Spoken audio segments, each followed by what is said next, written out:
कभी सोचा है अगर किसी की आंखों के सामने ही उसका सब कुछ, उसका पूरा परिवार खत्म हो जाए, मतलब जीने की कोई वजह ही ना बचे, तब इंसान क्या करेगा, किसके सहारे जिएगा?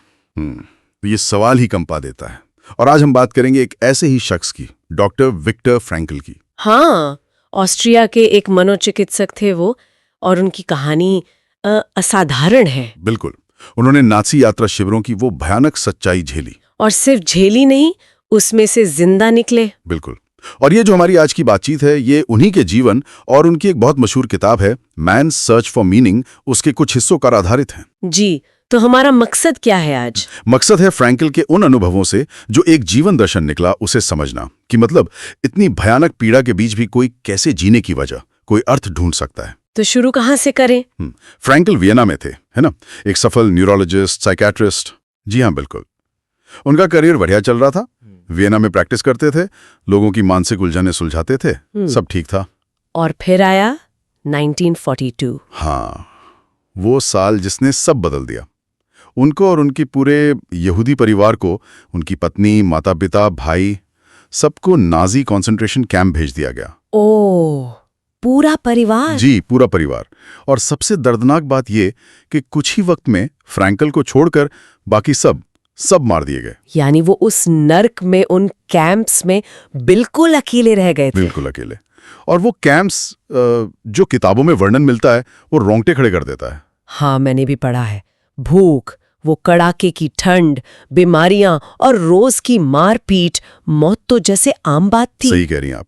कभी बर्फ पर नंगे पैर चलना पड़ता था, कभी कई दिन बिना खाने पानी के निकाल देने पड़ते थे। सोचना भी मुश्किल है कि कोई इंसान कैसे जिंदा रहा होगा ऐसी हालत में। हाँ, बाहरी तौर पर देखें तो फ्रैंकल का सब कुछ लूट चुका था।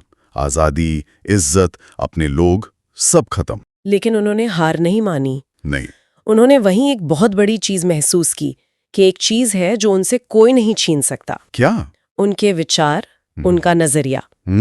मतलब बाहरी हालात पर उनका काबू नहीं था, पर उन हालातों पर वो कैसे रिएक्ट करते हैं, ये चुनने की आजादी वो हमेशा उनके पास थी। हाँ, तो यही उनकी सबसे बड़ी ताकत बनी, उनका एटीट्यूड। हाँ, बिल्कुल।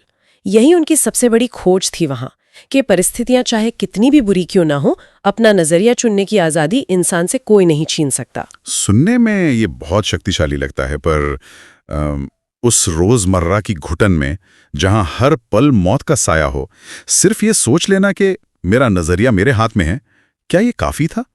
उसे अमल में कैसे लाए होंगे वो? देखिए, सवाल बहुत सही है। सिर्फ एक सोच काफी नहीं होती। फ्रैंकल रोज खुद से एक सवाल पूछते थे, मैं क्यों जिंदा हूं?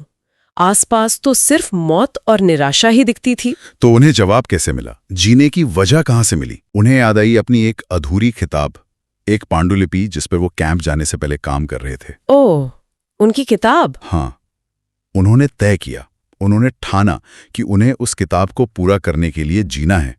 ये सिर्फ एक ख्वाहिश नहीं थी, ये जीने का एक मकसद बन गया। अच्छा, तो वो रोज उस किताब के बारे में सोचते थे? हाँ, रोज सुबह उठकर उस पांडुलिपि के बारे में सोचना, उसके पन्नों को मन ही मन लिखना, दोबारा लिखना, ये उन्हें एक मकसद देता था। उस पागलपन के बीच एक मानसिक सहारा, एक व्यवस्था देता था। तो मतलब उस किताब को पूरा करने का जो लक्ष्य था, वही उनकी जीने की वजह बन गया। एक ठोस मकसद। बिल्कुल, यही है उद्देश्य की शक्ति। और जब 1945 में 3 साल के उस कैद के बाद वो आजाद हुए, तब उनके पास सच में कुछ नहीं था। ना परिवार, ना पैसा, ना घर, सिवाय उन अनुभवों के और उनसे मिली सीख के। सही कहा। और उन्होंने फिर अपनी वो किताब पूरी की, मैन सर्च फॉर मीनिंग। और इस किताब ने तो कमाल ही कर दिया। करोड़ों कॉपी बिकी, दुनिया भर की भाषाओं में ट्रांसलेट हुई। ऐसा क्या था इसमें जिसने इतने लोगों पर असर डाला? देखिए, किताब के दिल में 3 मुख्य बातें। पहली, जीवन में एक उद्देश्य, एक पर्पस का होना सबसे जरूरी है। दूसरी बात, हमारा नजरिया, हमारा एटीट्यूड, कि मुश्किल हालात में भी सकारात्मक सोच रखना मुमकिन है, और यही हमें बचाता है, क्योंकि ये चुनाव हमारा अपना है। और तीसरा, पीड़ा में भी अर्थ खोजना, मीनिंग इन सफरिंग। अगर हम अपने दुख, अपने कष्ट में भी कोई मतलब ढूंढ लेते हैं, तो उसे सहना आसान हो जाता है।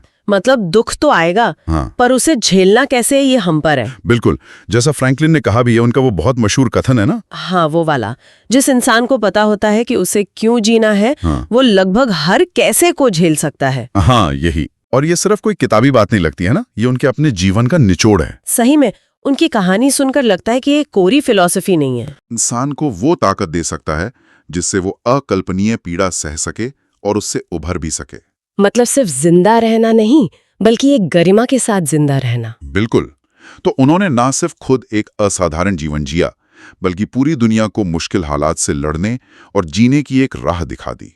तो अंत में ये हमें सोचने पर मजबूर करता है ना? हाँ बिल्कुल, कि हमारी अपनी रोजमर्रा की जिंदगी में जब मुश्किलें आती हैं, जब चुनौतियां हमें घेर लेती हैं, तब हमारे जीवन को कौन सा उद्देश्य सार्थक बनाता है? क्या चीज है जो हमें सुबह उठने की वजह देती है? और जब मुश्किलें बहुत भारी लगें, तो क्या उस उद्देश्य की समझ, उसकी स्पष्टता हमें भी वैसी ही ताकत दे सकती है जैसे फ्रैंकल को मिली थी?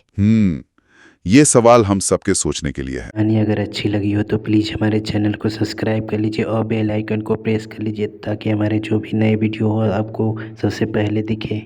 थैंक्स।